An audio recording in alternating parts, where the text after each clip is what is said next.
Hey Waffle Gang, I do hope you're well. My name is Mark and today we're checking out some more Reddit stories, and if you do love a Reddit story, why not consider hitting that like, subscribe, maybe that notification bell too, and let's crack on with today's first story. Much love guys. Now today's first story comes from the True Off My Chest subreddit from Suitable Mission 7422. It says, my husband left our 5-year-old and 9-month-old home alone and refuses to explain why. My husband is 43 and I'm 31. We've been married for 7 years and have a 5-year-old and a 9-month-old. My husband left our children alone and he refuses to admit to it or tell me where he was. I'm furious, enraged, and my husband keeps telling me I'm making a big deal about nothing. This just happened this weekend. I'm on the board of directors for a local non-profit organization. I had to attend an event for that organization this past Saturday, and I was gone for most of the day. My husband was supposed to be home with our kids. I texted him a few times and he responded. When I called around midday, he didn't respond, but that's not very unusual.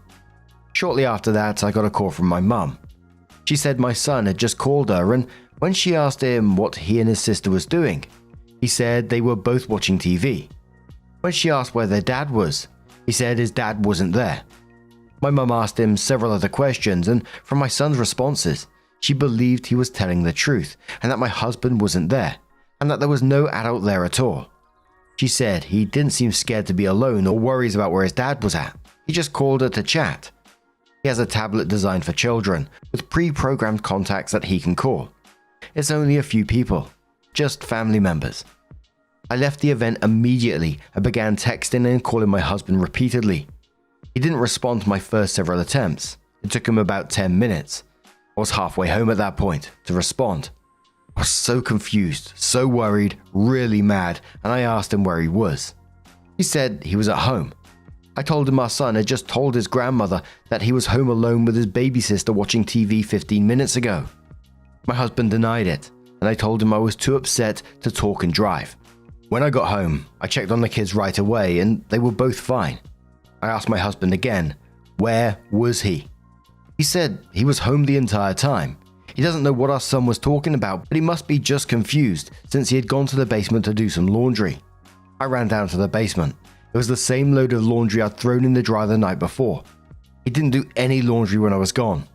I asked my husband why my son would be confused about whether his dad was home or not. Where in our home would he have gone, and for how long for our son to think his dad wasn't home? That doesn't make sense with a 5-year-old and 9-month-old.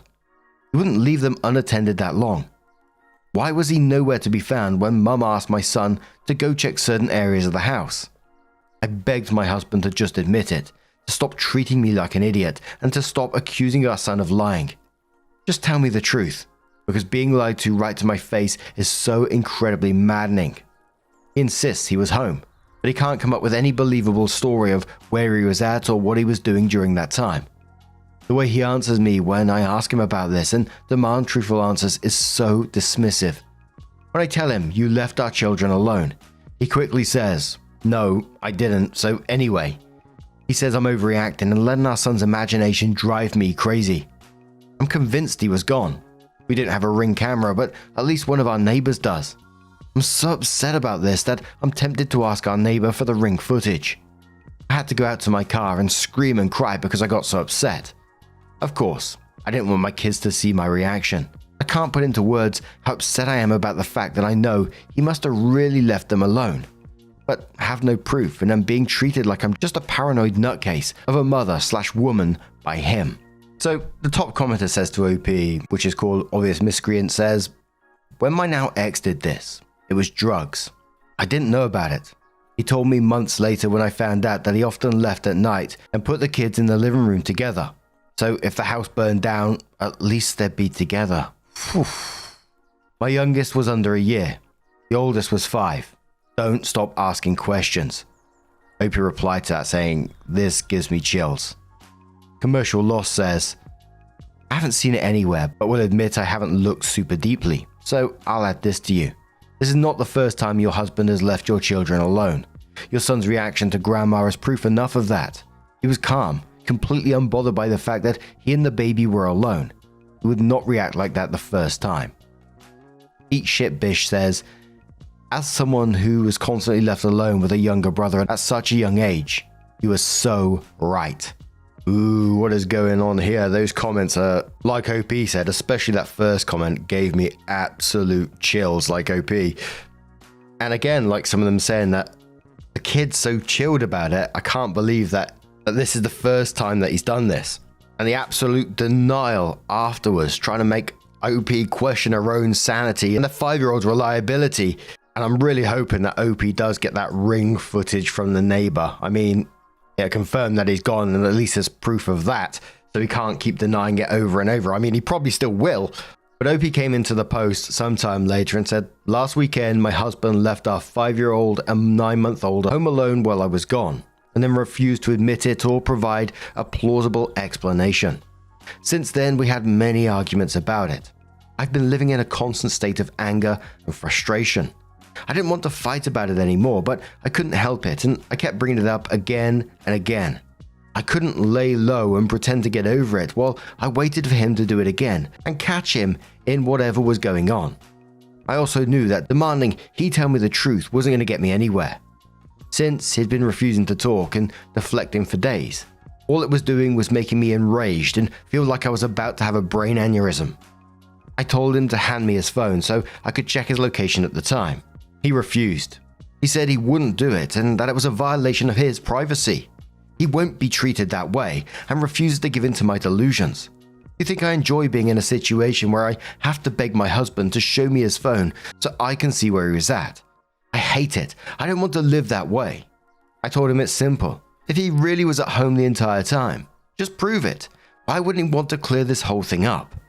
I got so mad that he wouldn't turn over his phone that I told him I was going to the neighbors to get their doorbell footage. At first he was like, fine, go do it. He didn't think I actually would.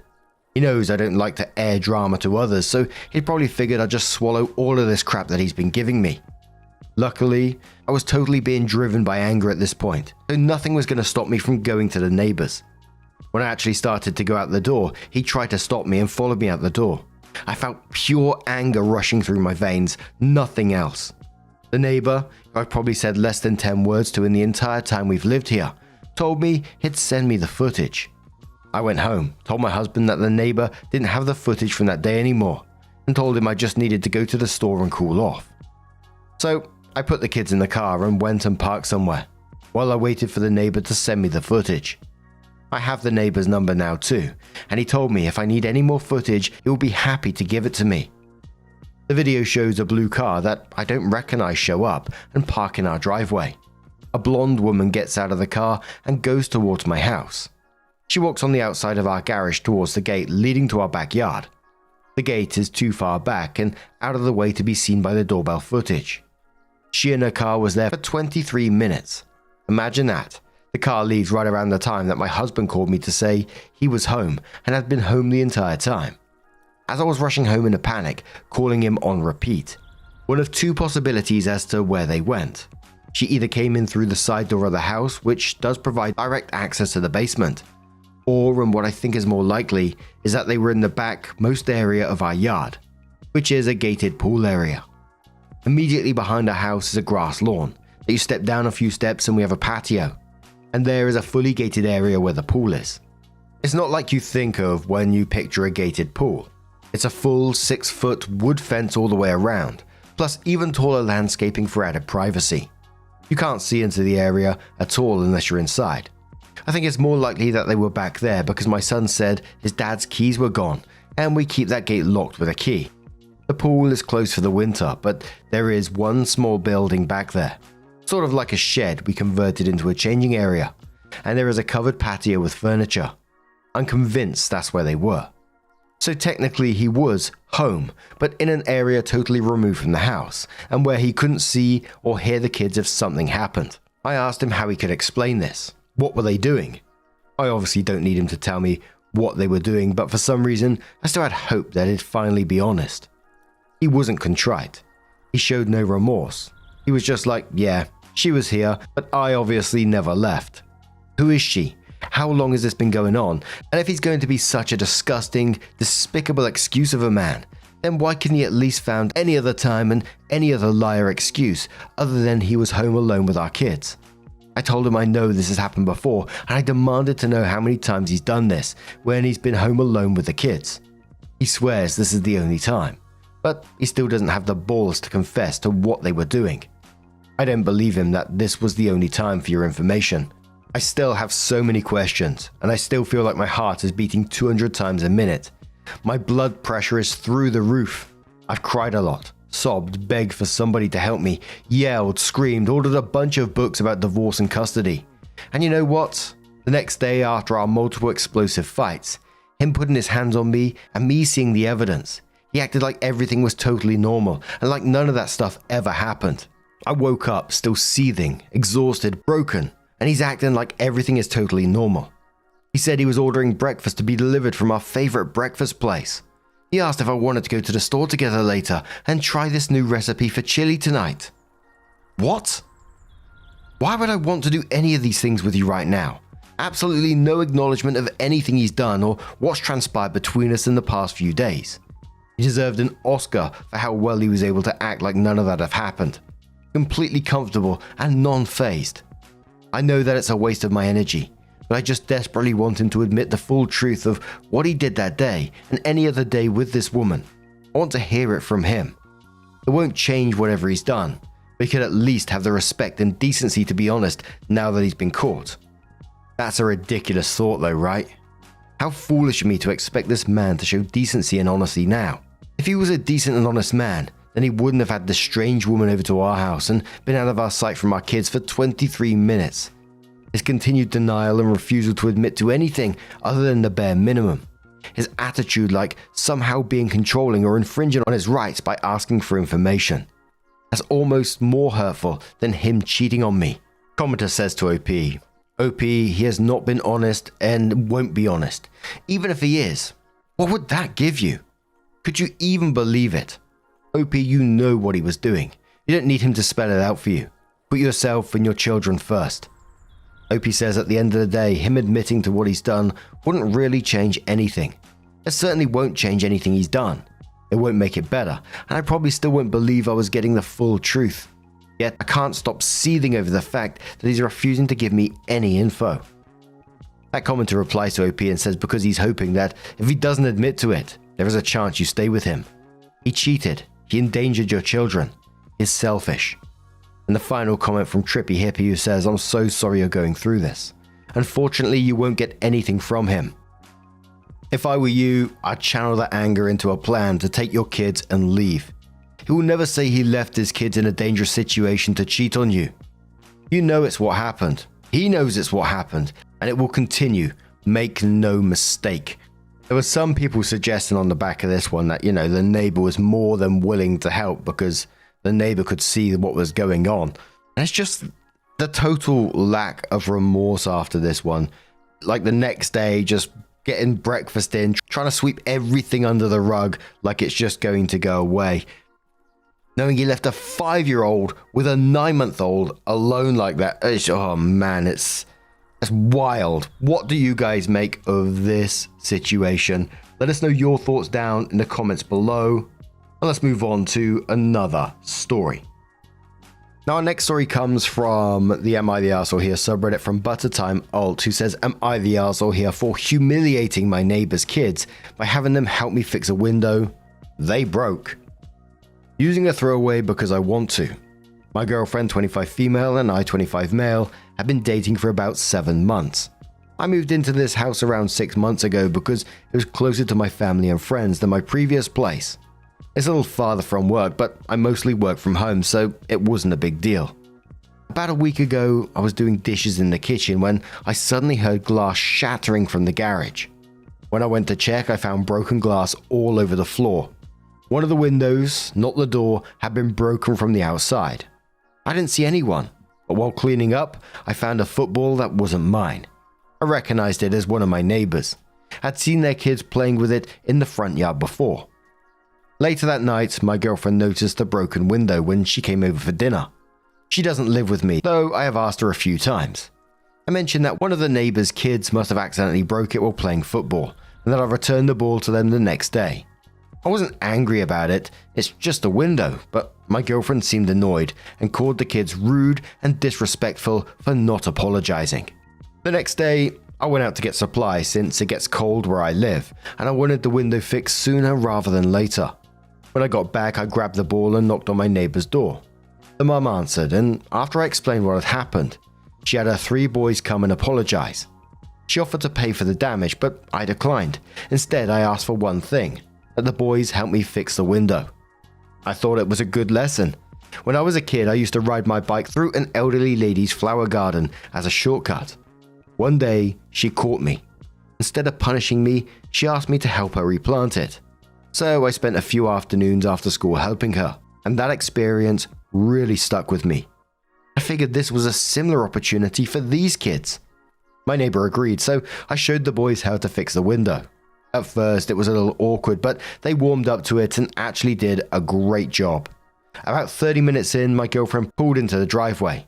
She gave me and the boys a weird look, but went inside without saying anything. After we finished, I thanked the kids, sent them home, and went inside. My girlfriend immediately asked why I had them help. I told her I thought it was a good way for them to learn from their mistake, just like I had when I was younger. But she said I had humiliated them. I explained that I wasn't trying to shame them. I wasn't angry, didn't make a scene, and even turned down their mum's offer to pay. I just thought it was a good way to teach them responsibility. She still thinks I was in the wrong. I don't think I am, but I also don't want to go around awkwardly asking my neighbor's kids if they felt humiliated. So, am I the arsehole here? Absolutely not the arsehole. That girlfriend is completely missing the point about this interaction. He didn't humiliate these kids. He gave them a valuable lesson in taking responsibility and learning from mistakes. He didn't yell at them. He didn't demand payment or make them feel ashamed. He taught them a practical skill, which, like when I was younger, I would have loved to have learned something like that at the same time, and showed them how to make things right when they mess up. But not a cranky panda, says to OP. No, but you need a better girlfriend. Fire or water Kai says, not the arsehole. You taught the kids something worthwhile and how to properly apologize, and a skill without being nasty about it. Truthfully, the best way this situation could go. Your girlfriend was either humiliated as a kid and is taken out on you or something, but she's completely off base. Thick hips, tight lips says, not the arsehole. Way to teach those kids actions have consequences and how to fix what they've broken. I'm sure they'd rather help than be yelled at or taken to court for damages. Your girlfriend, however, what's their issue? They're rude and disrespectful for not apologizing, but you humiliated them by having them fix your window as an apology/punishment. The fuck? I'd almost bet she doesn't take accountability for stuff she's done in the past. And one more from Mildly Skeptical who says, you are not. Your girlfriend, however, isn't quite, and I'm having a hard time coming up with the words. Appreciative that works enough of how you handled the situation. By having them help fix what they broke, you taught them that instead of running and hiding when an accident happens, it's better to fess up and fix it if you can. It's called being accountable for your actions and facing the consequences. You did the opposite of humiliate them, and your girlfriend doesn't see this. What are her consequences? So OP comes in with our update and says thanks to everyone who commented on my first post. A lot of good questions were brought up, and I talked with my girlfriend over dinner last night. Here's what happened. For context, we are both white. My mum married my stepdad when I was 2, and he's black. I was raised in a predominantly black neighborhood, and the one I live in now is the same way. The 3 boys who helped me fix the window are also black. My girlfriend isn't originally from the state. She moved here for school and, in her own words, just never left. During dinner, I asked her again why she thought I humiliated the kids. After a bit of back and forth, she said something along the lines of, "You looked like a slave owner." Hearing that was honestly shocking. That thought had never crossed my mind until she said it. I didn't mention race in my original post because I didn't think it mattered, but now I'm wondering if more people would have suggested that if I had. I asked, so you see a white man and 3 black kids fixing a window, and your first thought is slavery. I could tell I struck a nerve because she left after dinner without saying much. That whole night I kept thinking about her, our relationship, and what this meant. Is this why she never really wanted to move in with me? If we had kids, how would she treat kids of different races? How would she treat my stepdad's side of the family? I asked her to breakfast this morning and broke up with her. I told her straight up, I can't be with someone whose first thought when seeing a white guy and a black guy together is slavery. It sucks that this is something I'll have to consider when dating in the future. The idea of, is this person racist, was never something I really thought about before, but now I feel like I have to. I really hope my neighbors don't think I had bad intentions. I don't think they do, but I'm definitely not about to bring it up and make things weird. Anyway, kind of a weird update, but thanks to everyone who commented and told me I made a difference in those boys' lives. That really meant a lot to me. Now I'm going to go and read some Hellboy or something. And the comments after this one were pretty much unanimously bullet dodged. But now I'm going to turn this one to you guys. What do you guys make of this situation? Let us know your thoughts down in the comments below. And just a huge thank you for being here today, getting involved in the stories. Your love, your support, your time always means the absolute world to me. So thank you so much for being involved. And hopefully I'll see you in the next one. Take care and much love. Wake up, get up, stretch my legs, eat some breakfast, milk and eggs, brush my teeth up, wash my face, throw my clothes on, start my day. Wake up, I can smell the smoke from the bacon. Let's go, see the sun shining from the window.